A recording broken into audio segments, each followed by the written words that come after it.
I really pitied him yesterday. As a matter of fact, I cried.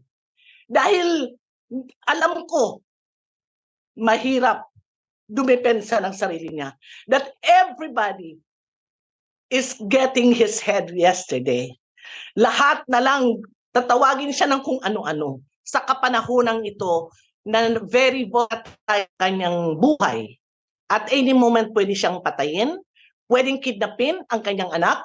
And I'm hoping that by next hearing, kung marami ng senador dyan, huwag kang patitinag, stick na yung kung ano yung nasa isip mo at yung katotohanan ng papel na lumabas.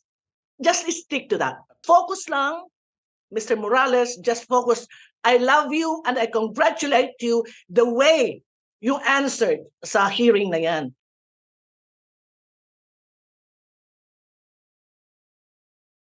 Yan ang sagot ni Sandra Cam, isang dating whistleblower na minsan nang nakabangga ang isang presidente ng Pilipinas.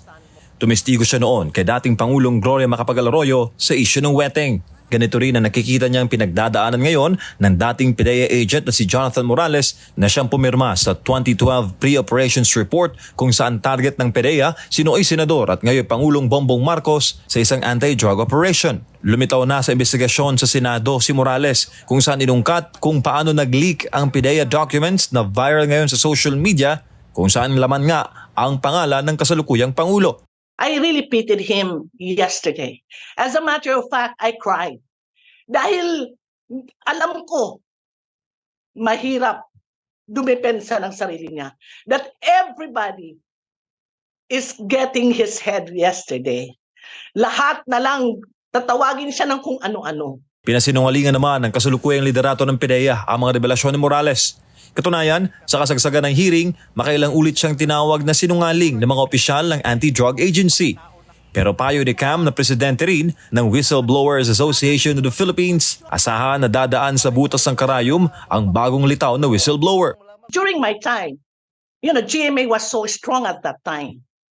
Pero ang unang kumupkup sa akin ay ang simbahan, led by the late Archbishop Cruz sa CBCP. Then, pinaubaya na niya ako kay Senator Ping Lacson. Saad niya, si former Senator Lacson ang nagbigay sa kanya noon ng security detail, bagay na dapat rin gawin ng mga senador ngayon. Kaya panawagan niya kay Senate President Mig Zubiri at sa iba pa. Yan unang ngayon, sa kapanahonang ito, na very volatile kanyang buhay.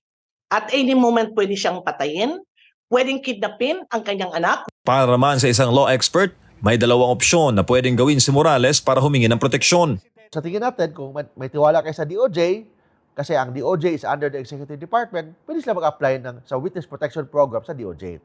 But kung hindi naman, pwede silang kumuha ng mga security dito sa Senado. Ayon pa kay Tolentino, karapatan din ng whistleblower na magkaroon ng abogado sa mga pagdinig. Makikipag-ugnayan naman ang grupo ng mga whistleblower kay Morales para magpaabot ng tulong. Panawagan naman nila sa pamahalaan na bigyan ng tamang pagtrato ang mga katulad nilang handang magbuwis ng buhay sa ngalan ng katotohanan.